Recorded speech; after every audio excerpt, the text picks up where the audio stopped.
Me llamo Leonor Guzmán. Tengo 65 años. Esa mañana. El mundo aún parecía estable. El café humeaba en la cafetera. La luz del sol se filtraba por las cortinas de encaje y el eco lejano de las gaviotas resonaba desde el río Usumacinta.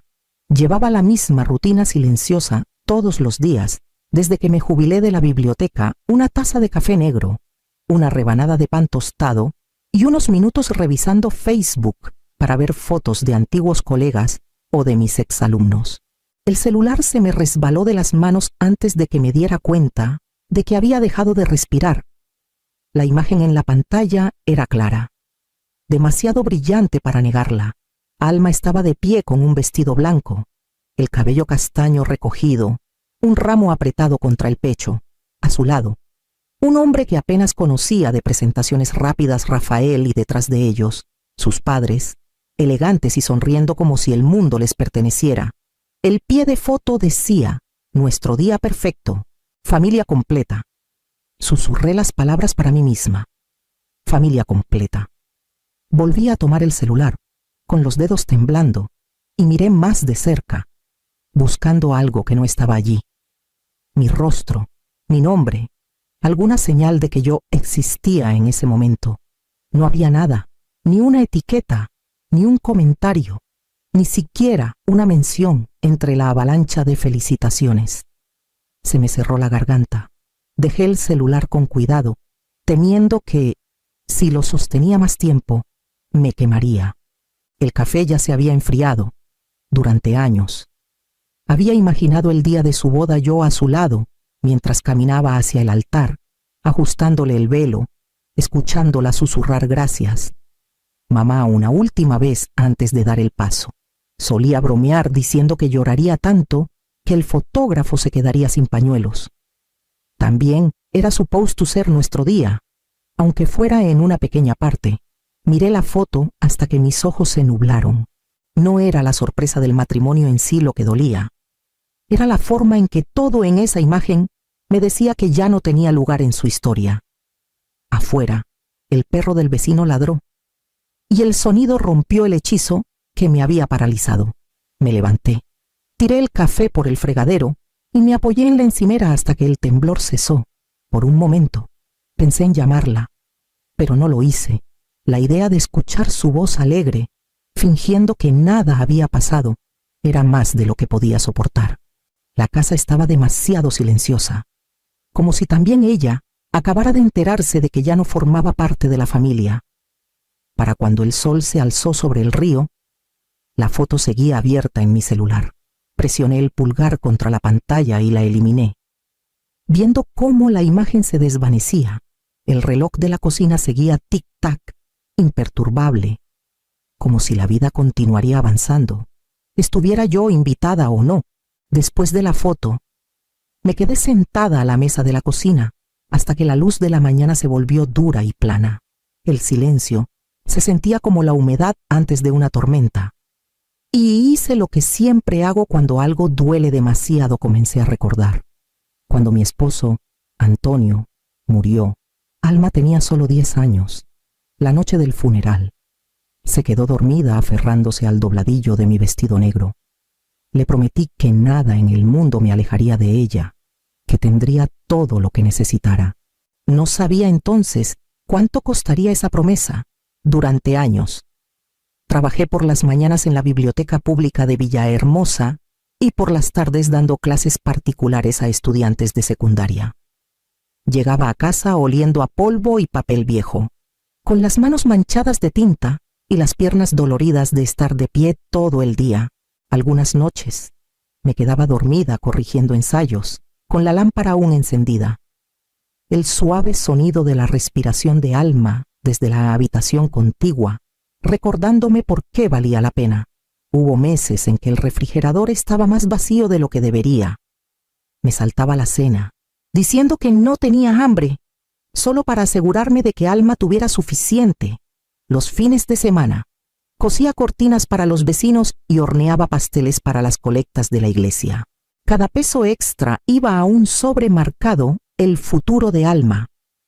Cuando la aceptaron en la Universidad Autónoma de Yucatán, Lloré tanto que no pude terminar de leer la carta en voz alta. Celebramos con comida china para llevar y una vela clavada en un pedazo de pastel de elote. Ella me besó la mejilla y dijo: «Tú hiciste que esto pasara». Mamá, le creí.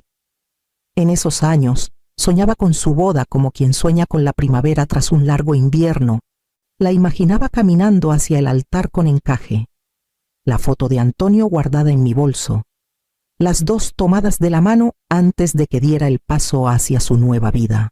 Esa imagen me sostuvo a través del cansancio, la soledad y años de vivir al día, pero sentada en esa misma cocina, mirando la silla vacía frente a mí.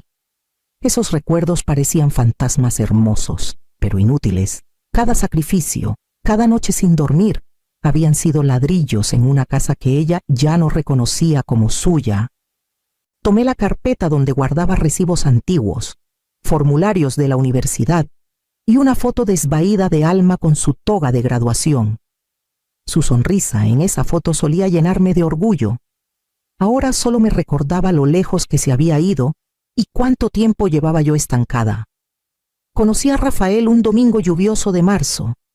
Alma llevaba unos meses saliendo con él, pero no decía mucho, solo que trabajaba en bienes raíces y venía de una buena familia. No entendí qué significaba eso hasta que abrí la puerta y vi el brillo de su coche en la entrada y el paraguas caro que le entregó a ella antes de entrar. Era educado, cuidadoso con sus palabras, llamándome señora como si fuera una cliente. Serví pollo asado con puré de papa, como le gustaba a Alma de niña. Rafael sonrió, dijo que todo estaba delicioso, pero sus ojos recorrían los muebles piezas de segunda mano que Antonio y yo habíamos juntado con los años. Noté la leve vacilación en su voz cuando elogió la casa. Y de repente quise esconder cada plato descascarado y cada cortina desvaída. Después de esa cena, algo en Alma cambió. Seguía llamando, pero su tono era más ligero, más ensayado. Sus visitas se planificaban según el horario de él. «Mamá, ¿puede ser el próximo fin de semana? Los papás de Rafael nos llevan a Puerto Vallarta». Cuando venía, miraba su reloj a la mitad del café, diciendo que no quería hacerlos esperar. Entendía que intentaba encajarme entre la vida que tenía y la que estaba construyendo. Pero cada visita me hacía sentir más pequeña, como una página arrancada lentamente de un libro. La primera Navidad con la familia de Rafael, me envió una foto de una mesa decorada con velas y vajilla fina, sin llamada, sin invitación, solo una imagen, como si eso pudiera llenar el espacio donde antes estaba su voz. Sonreí a la pantalla, le dije que se veía hermoso, y luego me senté sola con un plato de sopa, fingiendo que era suficiente. Con el tiempo, dejó de pedirme consejos y empezó a darlos. «Mamá, deberías salir más», decía. «Haz un viaje, diviértete». Lo decía con buena intención, pero las palabras dolían. Era el tono que usa la gente con alguien a quien compadece. En algún momento, dejé de ser su hogar y me convertí en un lugar que visitaba por costumbre. Esa noche, abrí Facebook otra vez, esperando que quizás hubiera un error. Tal vez había pasado por alto otra foto, una que de alguna forma me incluyera una imagen antigua, una nota que lo explicara todo. Pero no había nada, solo la misma imagen, compartida y recompartida por gente que ni siquiera conocía. Los comentarios seguían y seguían. «Qué pareja tan hermosa, día perfecto, qué familia tan linda familia». La palabra se repetía como un tamborazo hasta que dejó de sonar humana. «Una mujer de la iglesia. Alguien con quien no hablaba desde hacía años», escribió. «No sabía que tu hija se casó. Debes estar muy orgullosa». Miré su mensaje por un buen rato antes de escribir un simple emoji de corazón y luego borrarlo. El orgullo no tenía nada que ver con lo que sentía. Cada comentario construía un muro entre mí y la verdad que no quería enfrentar. Esto no fue una decisión apresurada ni un malentendido.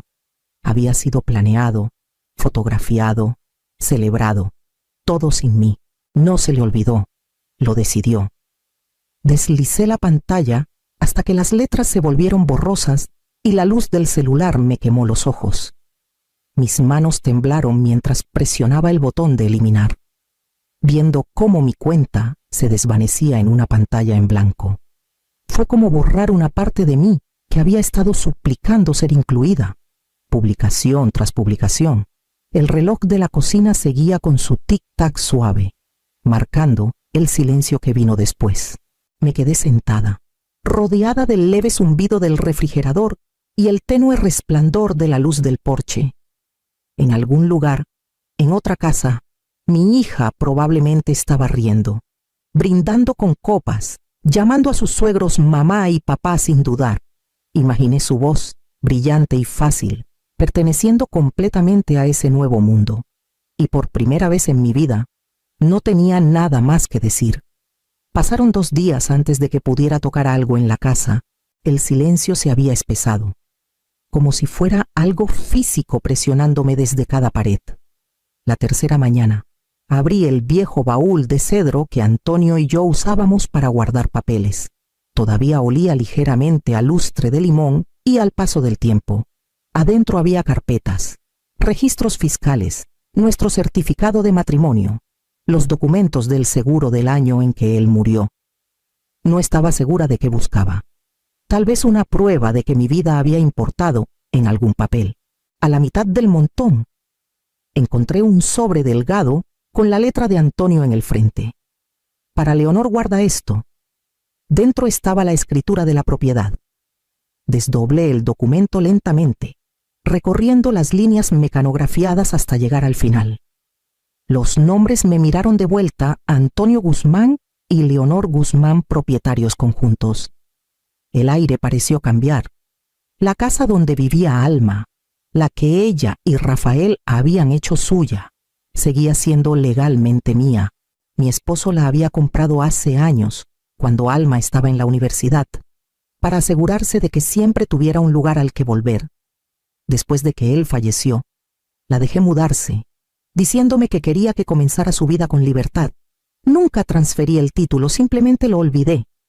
Me senté en el suelo, con el papel temblando en mis manos. La revelación no se sintió como un triunfo, sino como recordar una verdad que nunca debí soltar. Esa tarde, llamé a Miguel Salazar, un amigo del consejo de la biblioteca, que ahora ejercía como abogado de familia en el centro de Villahermosa. Su voz era calmada, firme, del tipo que se desarrolla tras años de ver a otros desmoronarse. Leonor, dijo cuando terminé de explicarle, no estás indefensa, solo olvidaste que tienes poder. Revisó los documentos, asintió y me los devolvió ordenados. No hagas nada por enojo, añadió, cuando te tratan como si no importaras. Mantente en la legalidad, quédate tranquila. Así es como ganas sin perderte a ti misma. Conduciendo de regreso por el río, el atardecer tornó el agua de un rojo cobrizo. Por primera vez en semanas, sentí algo cercano a la estabilidad. Las llaves de la casa en mi bolso tintineaban suavemente, un recordatorio de que no todo lo que había construido podía ser arrebatado. Algunas cosas, resultó, seguían siendo mías. A la mañana siguiente, la casa se sentía diferente, más ligera, como si al fin hubiera exhalado. Preparé una cafetera fresca y me senté a la mesa de la cocina con las palabras de Miguel resonando en mi mente. No estás indefensa. Solo olvidaste que tienes poder. Esa frase se quedó conmigo todo el día. El poder, para mí, nunca había significado control ni castigo. Significaba elección, el derecho silencioso de decidir cómo sería mi vida, incluso después de que todos los demás habían elegido por mí. A mediodía, manejé al centro hasta la oficina de Miguel. La recepción olía ligeramente a cedro y papel. Cuando me preguntó qué quería hacer, sorprendí a ambos con lo firme que sonó mi voz. Quiero actualizar mi testamento, dije. Pasamos 1 hora revisando documentos. Dejé la mitad de todo a un fondo local de alfabetización para madres solteras y la otra mitad para Alma, pero solo si alguna vez decidía escribirme una carta explicando por qué me excluyó, sin enojo, sin exigir disculpas. solo la verdad. Cuando firmé los papeles, caminé hacia la ribera del río, donde la marea rozaba suavemente los muelles. El mundo seguía su curso en silencio a mi alrededor, botes deslizándose, una pareja riendo con helados, gaviotas girando sobre el agua. Me sentía separada de todo, pero no sola. Era una distancia tranquila, del tipo que no duele. Esa noche abrí mi laptop, entré a un sitio de rentas y escribí lentamente casa de 3 recámaras en el centro histórico de Villahermosa. Vecindario tranquilo, porche sombreado, pisos recién renovados. Adjunté fotos que tomé años atrás, antes de que Alma se mudara, cuando la casa aún parecía mía. Cuando hice clic en publicar anuncio, una extraña calma me envolvió, sin enojo, sin emoción, solo un pulso firme de certeza. No la estaba vendiendo, no estaba borrando sus recuerdos, solo estaba reclamando una parte de mi vida que había estado prestada por demasiado tiempo. Cuando el sol se hundió tras los robles, apagué la luz del porche y me quedé un momento más en la puerta, escuchando la casa respirar. Por primera vez, el silencio no se sentía como un castigo, se sentía como paz. El letrero de Serrenta llevaba solo 2 días puesto cuando escuché un golpe fuerte en la puerta. No era el toque tímido de un vecino, era rápido, fuerte y furioso. Al abrir, Alma estaba en el porche, con el rostro encendido. Rafael estaba justo detrás, con la mandíbula tensa. «Mamá», dijo, su voz ya temblando de furia. «¿Qué es esto?», señaló la foto en su celular. Mi anuncio de renta, las mismas imágenes que había subido en línea. Me hice a un lado y les indiqué que pasaran. El aire entre nosotros se sentía cargado, casi tangible. Rafael no esperó permiso. «¿Estás rentando la casa?», dijo con tono seco. «Nuestra casa». Lo miré a los ojos, firme. «La casa que compró tu padre, la que aún está a mi nombre». Alma parpadeó, confundida. «No, eso no puede ser. Me la diste cuando me mudé. ¿Recuerdas? Caminé hacia el cajón de la cocina. Saqué el sobre que Miguel me había devuelto y puse la escritura suavemente sobre la mesa». Sus ojos recorrieron la página, buscando su nombre. «No estaba ahí. Tu padre quería que siempre tuvieras un lugar al que volver», dije en voz baja. «No quiso que yo desapareciera de él». Rafael se inclinó hacia adelante, con tono cortante. «No puedes simplemente echarnos. Hemos hecho esa casa nuestra». «No estoy echando a nadie», respondí. «Di aviso legalmente, a través de la oficina de propiedades. Tienen 60 días para encontrar un lugar nuevo». La voz de Alma se quebró. «¿Cómo pudiste hacer esto?». «Después de todo podría preguntarte lo mismo», respondí, aunque no había enojo en mis palabras. Extendí la mano sobre la mesa, tocando el documento. «No te estoy castigando, Alma. Me estoy protegiendo». Por un largo rato, nadie habló. Rafael se quedó rígido. Luego murmuró algo por lo bajo y salió, cerrando la puerta con fuerza. Alma se quedó. Su rímel comenzaba a correrse y sus manos temblaban mientras doblaba el papel por sus pliegues. «No quería lastimarte», susurró. «Lo sé», dije, «pero lo hiciste. Y ahora solo estoy cuidando lo que queda».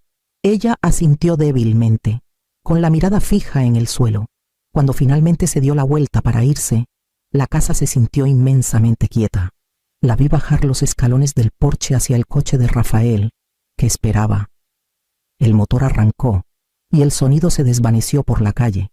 En su lugar, las cigarras de la noche comenzaron a cantar. Comencé a empacar a la mañana siguiente. La casa resonaba con el sonido del cartón y la cinta adhesiva. Cada cajón abriéndose como una pequeña despedida. No me apresuré. Cada objeto que tocaba parecía llevar su propio peso, una vida de comidas dominicales, cumpleaños y noches tranquilas cuando éramos solo Alma y yo contra el mundo. Para el mediodía, el aire olía ligeramente a polvo y limpiador de limón.